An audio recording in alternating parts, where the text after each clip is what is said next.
The topic today is going to be shielding.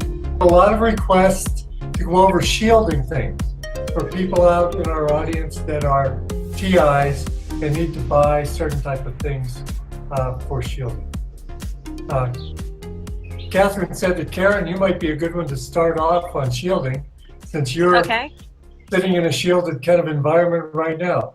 So, yes. I'm going to Actually, whilst you start off, Karen, I'm going to bring as a demonstration to show people the things that you got me as shielding, you know, the green things. So whilst you get started, and I'll bring them to show people.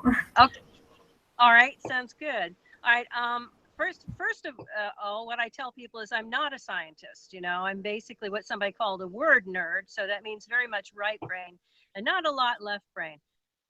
But through trial and error, I also started out with aluminum and found that if you use aluminum, you have to use multiple layers of it, you know, 7 to 12 to be effective. And that's something, if you find yourself being hit immediately, that's something to grab. But you're probably going to want to augment that with other things. And what I tell people is, look, whatever you're getting hit with, you have a problem with heat. Even the ultrasonics, when an ultrasonic wave, which, you know, if you view ultrasonics as a wave, the higher and the more intensive the wave is, I mean, the ultrasonics are, the more closely together the wave shows on any spectrograph or spectrometer or something like that.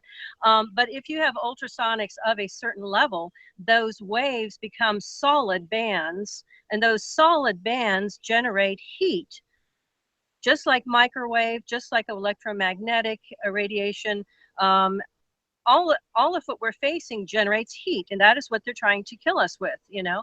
So what you want to think about is what is heat reflective, heat resistant, and also some of this will reflect with mirrored surfaces, you know, like aluminum, like mylar, MYLAR. And also I found useful the window tinting and car tinting that is sold to people who have automobiles and cars in the hotter states, you know, like Texas, Florida, Georgia, where these tints are sold with a very high heat resistance and reflectivity. Actually get a roll of window tinting for your car or for your house and just put it on the wall. Thing on the wall and cover the window as well. You can use the blue tape that is for painting that will not destroy your paint job. So that's one aspect, and I've used that in my car. I got, for my car, I got the high heat resistant window tinting that you can put on with water, so that at a certain point you don't like it, you just take it off. It's not a big deal, as where the self-adhesive is pretty complex to put on. And we'll go into what I did with my car as well. But again, you're thinking heat resistance and some reflectivity. Now, you can put in your home strong magnets, put them all over the place, put mirrors that face toward the outside of the house. And that actually has screwed up V2K that they've tried to use on me. I've heard voices or sounds out into the room, but not in my head. So that tells me what they're using for V2K is linear. And once it hits the room with the strong magnets and the mirrors, it gets thrown all over the place and they can't aim it at me. So they have royally failed in those probably about 5 attempts. One attempt was when I was walking the dog and I was wearing a baseball cap that had silver infusion, which I will plug the people who make those. You know, I think it's electromagnetic field less EMF. So take a look at anything with silver infusion, because that seems to work very nicely.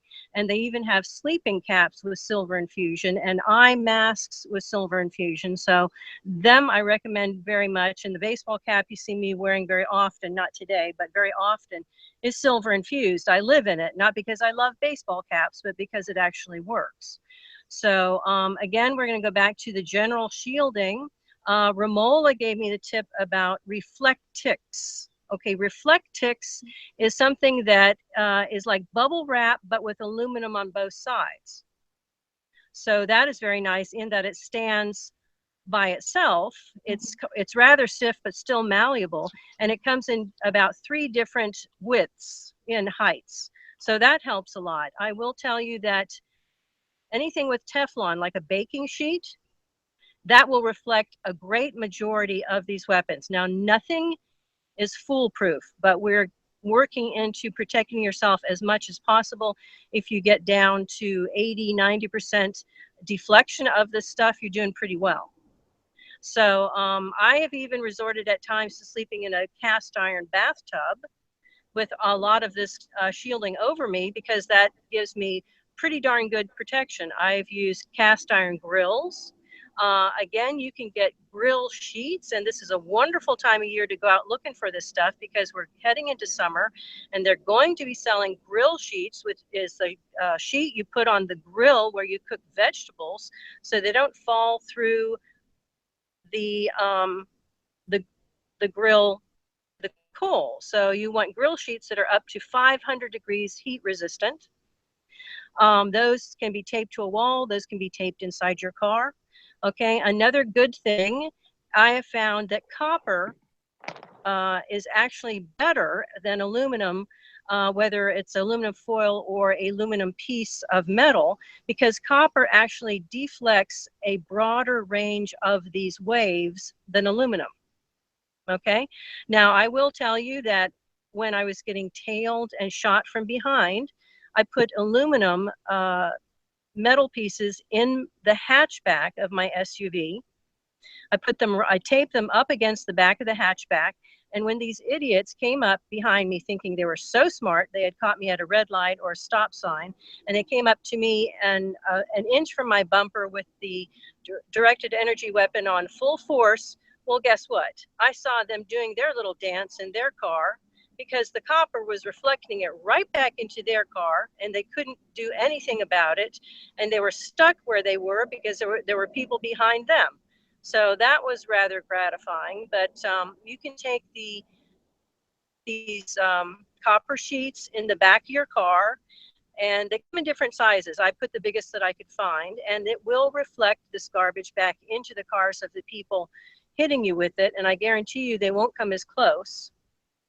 If you want to add oomph to that, you can actually take something called grill paint, that is heat-resistant grill paint that is made so that you can repaint your grill once it starts to wear, you know, and you need the heat-resistant, and there are 2 different types. One of them you get at Lowe's, one of them you get at Home Depot.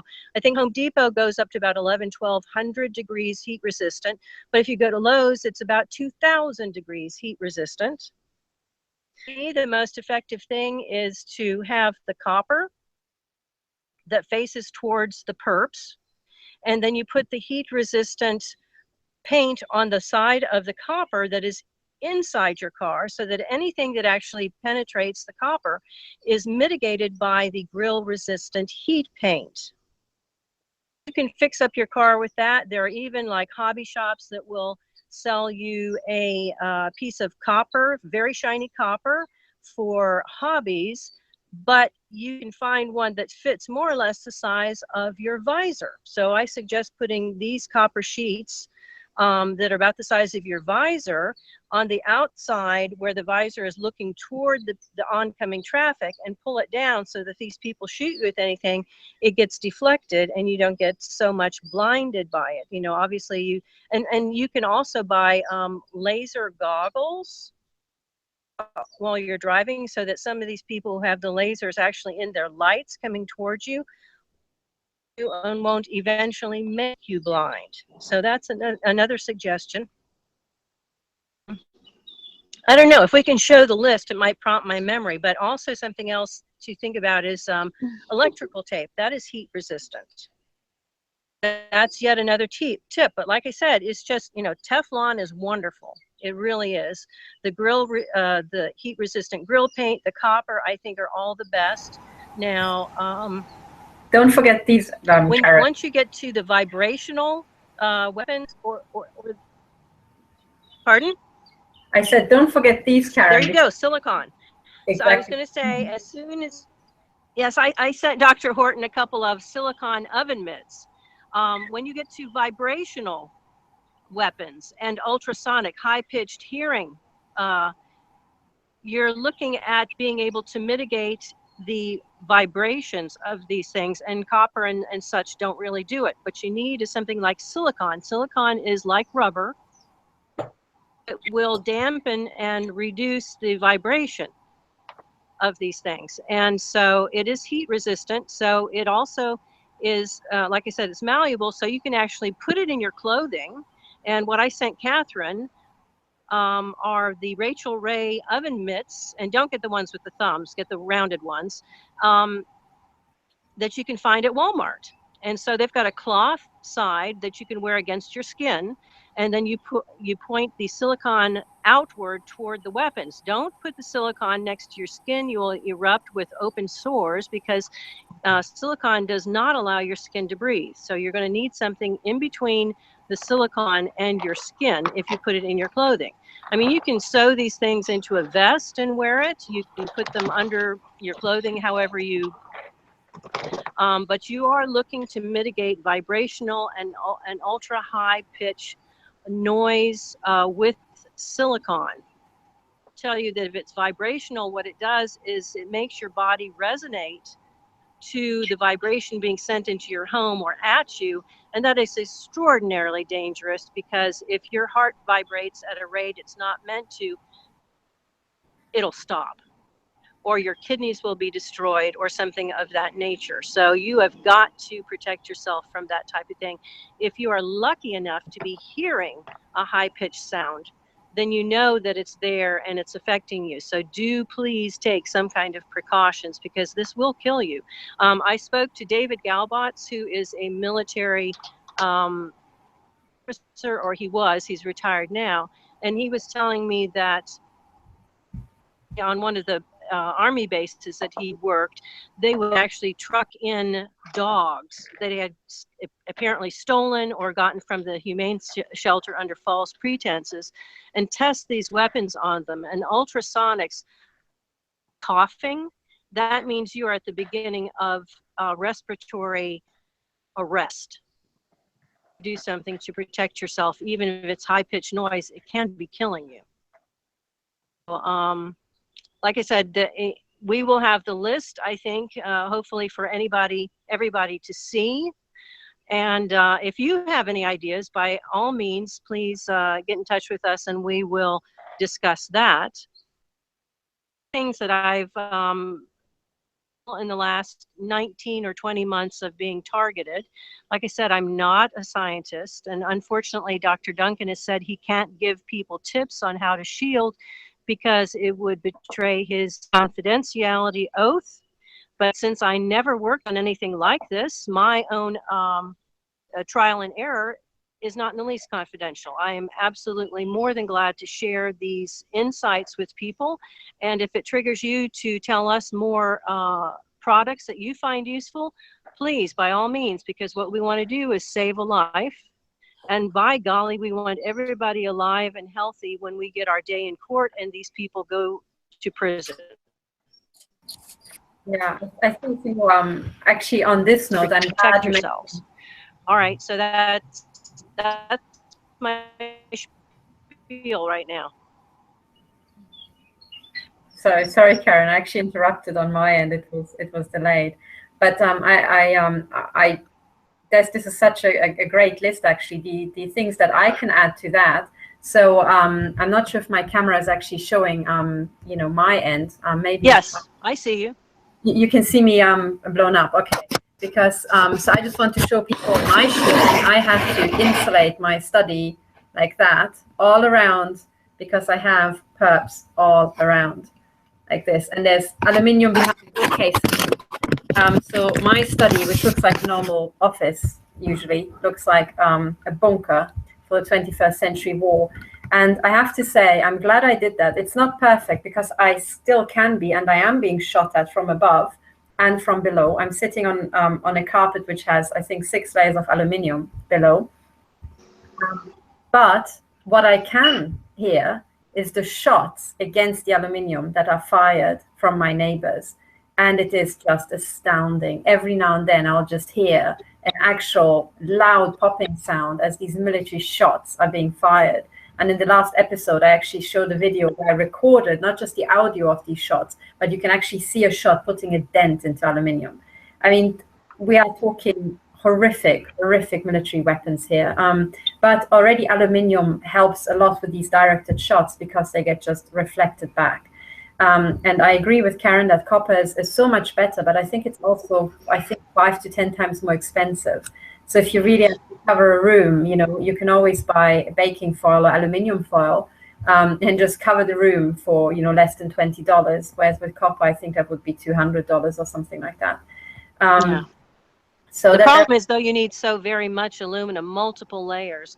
So people, when you're putting up aluminum, one layer is not going to do it. Minimum 7, and I've heard people say 12 is better.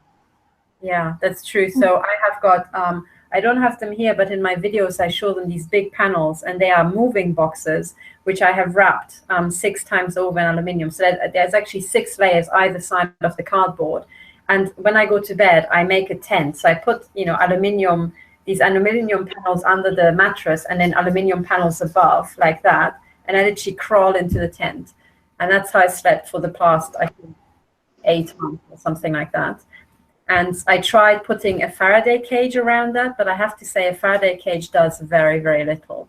I think there might be some signals that are working out, but otherwise the directed shots, they just punch through like nothing else. That's my experience. And I have Sorry, I end up using cookie sheets, you know, the Teflon that Karen was talking about. I literally line on, well, I'm sleeping on the couch these days, you know, sometimes I sleep upstairs, which is in this room on my bed, but they hit very nicely from downstairs. So I've started to sleep on the couch and they seem to have less downstairs, that is, and they seem to be able to hit me less over there. But literally I have to line the couch on one side, you know, with these cookie sheets wrapped in reflectix, which, you know, also Karen was talking about. Now I'm surrounded by reflectix. I can show you what it looks like.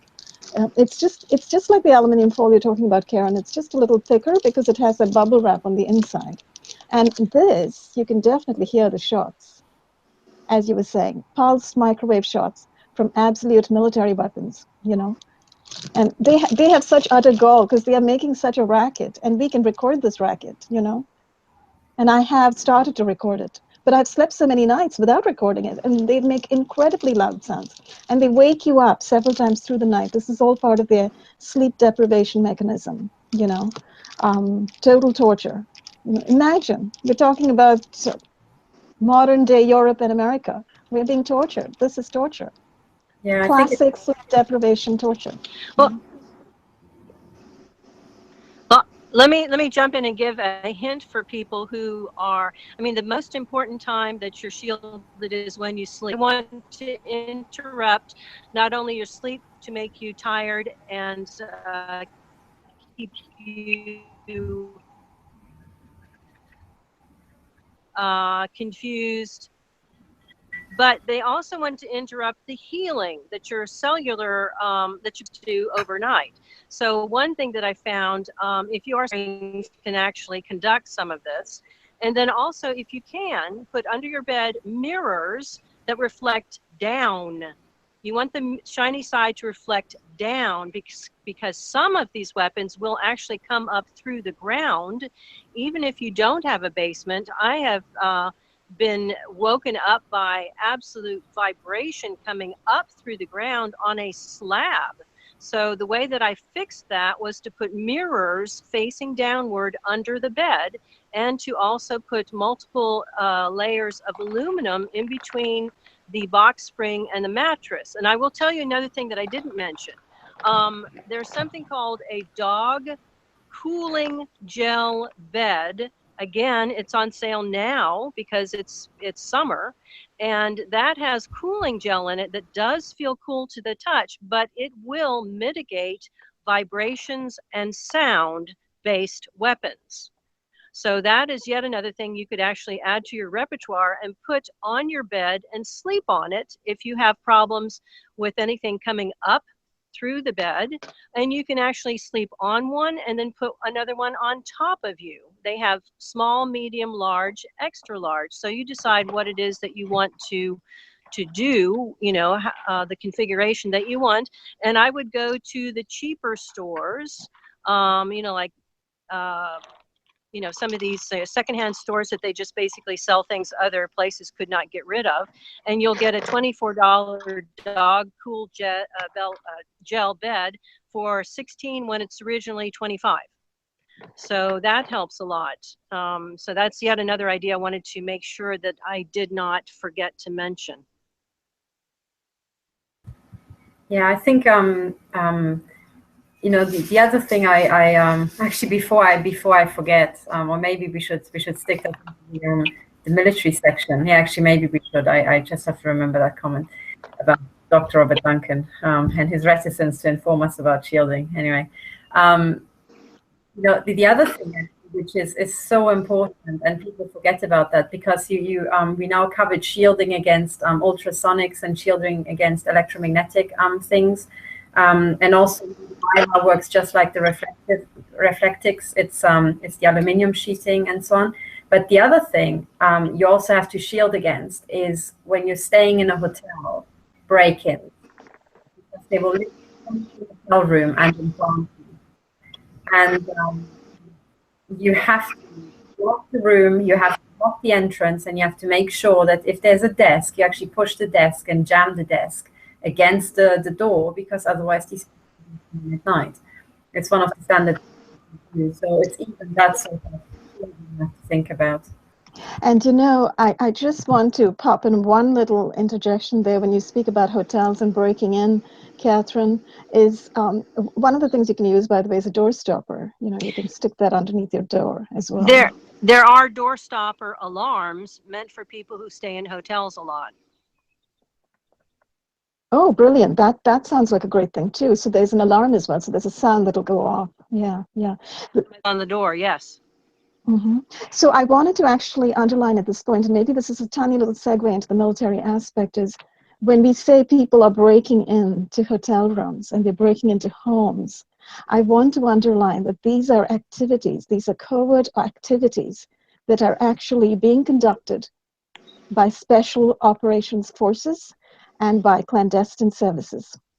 And if you look up the military manuals, if you look up and the CIA manuals, you will learn about the clandestine services. You're not going to learn about everything they do, but this is the kind of thing that you have to read the investigative journalism on the CIA to find out about. So clandestine action and covert action is not, figments of imagination in this day and age anymore. It's not paranoia. It's not a bunch of people getting paranoid about what the surveillance state is doing. It's actual strategic operating procedure from the military, from the very dark operations in our military services and in our intelligence services, which really are not our military and our intelligence anymore. They're working for somebody else, clearly. They're working for the corporate state. Against the... Sorry. I'm sorry, go ahead, Catherine. How very, very, very, very important it is that you lock yourself in hotel rooms at all times.